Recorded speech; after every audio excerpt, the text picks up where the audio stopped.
this win among all the titles that you've helped Novak win over the years? I think I have to agree with him. Like he said, definitely the best one.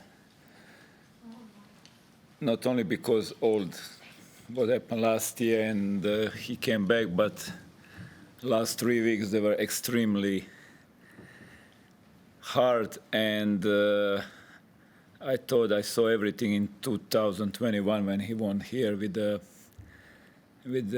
abdominal tear when he won and this one was unbelievable. You know, to play like this every day, better and better, it's just impressive. Goran, he said that he thought that maybe he wouldn't even be able to play here. How close was he to potentially not playing the tournament? Okay, let me put it like this. If I don't say 100%, but 97% of the players, if on Saturday when you get results of the MRI, you go straight to the referee office and pull out of the tournament. But not him. He is from other space, you know. His brain is working different. You know, I'm with him 4 years, but it's still sometimes to how his brains work. And he gave everything, you know, therapies, 77 therapies a day. And every day was kind of better and better. And I didn't expect this. Honestly, you know, I was shocked. I was okay. First 2 rounds, okay, but then against Dimitrov, I was very scared. But you know, he got through, and in the end, he won the tournament. Rob. Goran, when we spoke to Novak the other day, he said that not having his dad present for the semi-final had affected him. Can you just give us a little insight how difficult it must have been for him emotionally? Well, it is difficult. You could see today, okay, but match against Tommy, he was more emotional, you know, 5-1, 5-all, you know.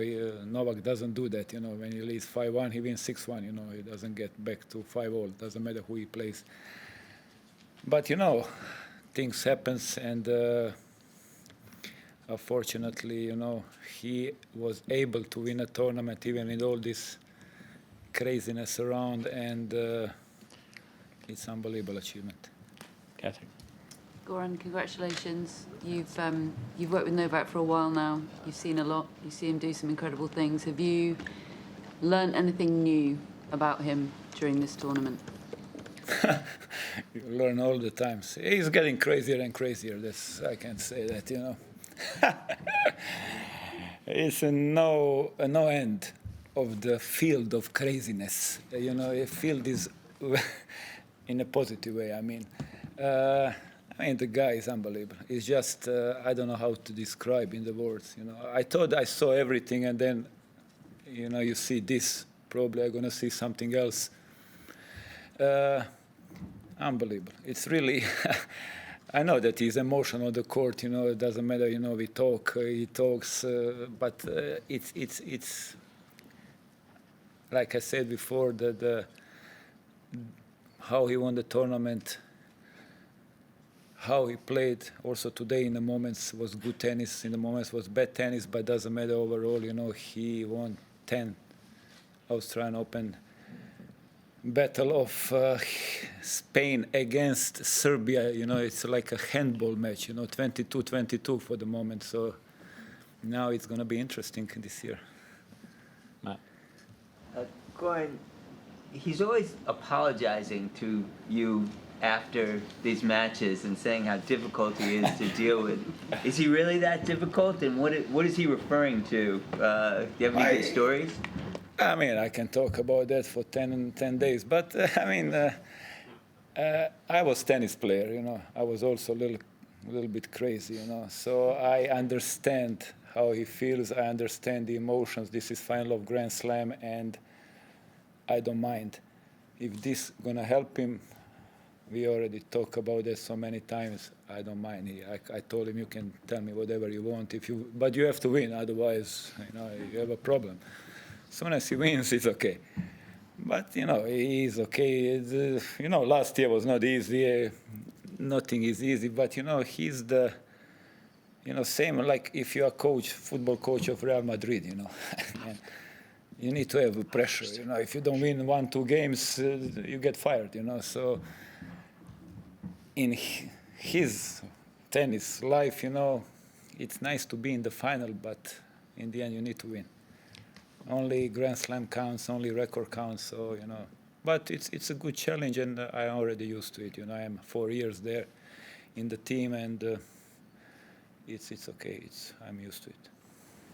Goran, have you been especially impressed today by his forehand? He seemed very solid, more solid than ever, maybe. I've been impressed by his forehand all this year. Actually, we work a lot, and let's say in Torino already he started to hit the forehands, but we work a lot in the preseason. And Adelaide was not bad, but here, kind of when he got injured, he needed to be more aggressive. And he stepped up and he was smacking forehands, unbelievable. You know, really, probably the best 2 weeks of forehands that I ever saw him in his life. I mean, I never saw him hitting better forehands before. You know, he was really going for it. Today was probably I have to say, maybe the worst forehands from all these matches, but still, you know, when he needed, he played great tennis, and he was hitting good forehands. David. Goran, you mentioned 22-22 between Novak and Rafa. Novak's nearly 36 now. You've got some young players that are 19, Carlos Alcaraz, Holger Rune. Do you think how long do you think he can stay at his top level for, based on what you're looking at? Definitely 2-3 more years. The way he's taking care of his body, the way he approach about everything, you know, the food, it's amazing. And it's unbelievable, the level. So it's always, you know, that we're talking about young guys. Yes, they are here. It's great for tennis and great for the future of tennis, but you still have these two guys battling. This was Novak home court, and now we're going next one to Rafa home court, you know, in this handball match of 22-22. And so it's, yes, they are coming. Alcaraz, unbelievable, but still, if Rafa steps on the court on the French Open, for me, he's always the favorite to win a tournament. So there are a lot of guys who can beat him, also Novak, but it's Rafa, you know, 14 times to win a tournament. You know, you cannot even win a tournament at home in the cars 14 times in a row. So it's amazing, you know. They really push each other, and it's good that we have a lot of young guys. You have Stefanos, who is going to win Grand Slam definitely one day because he's such an amazing player. Can you talk us through, Goran, after the match when Novak came up to the box, and we've never really seen him, I guess, that emotional after a slam win? He collapsed. Did that shock you, how emotional it was? What was it like for you in there? Actually, yes and no. He, you know, everything, you know, he's keeping everything inside, and sometimes you have to explode. And if surprisingly, he was very quiet for 1.5 sets. He didn't say one word, you know, for the final. So he let everything out, and you know, so it was very emotional for us, very emotional for him, and you know, it's a great achievement. So it was really tough 3 weeks for him, and he managed to overcome everything.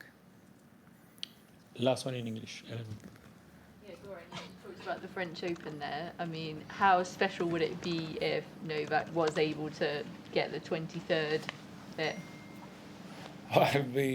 I said 8 or 9 years ago that Novak and Rafa will go over Roger. Back then, they were, you know, people were looking at me like strangely, but you know, we have 22-22, two unbelievable competitors, two unbelievable tennis players, what they did for the tennis, and I'm looking forward to honestly for both of them to be super healthy, and then, you know, battle is there, and with the young guys who are gonna try to find, back door to sneak and try to do something, but still, these two guys, they're gonna have last word to say there.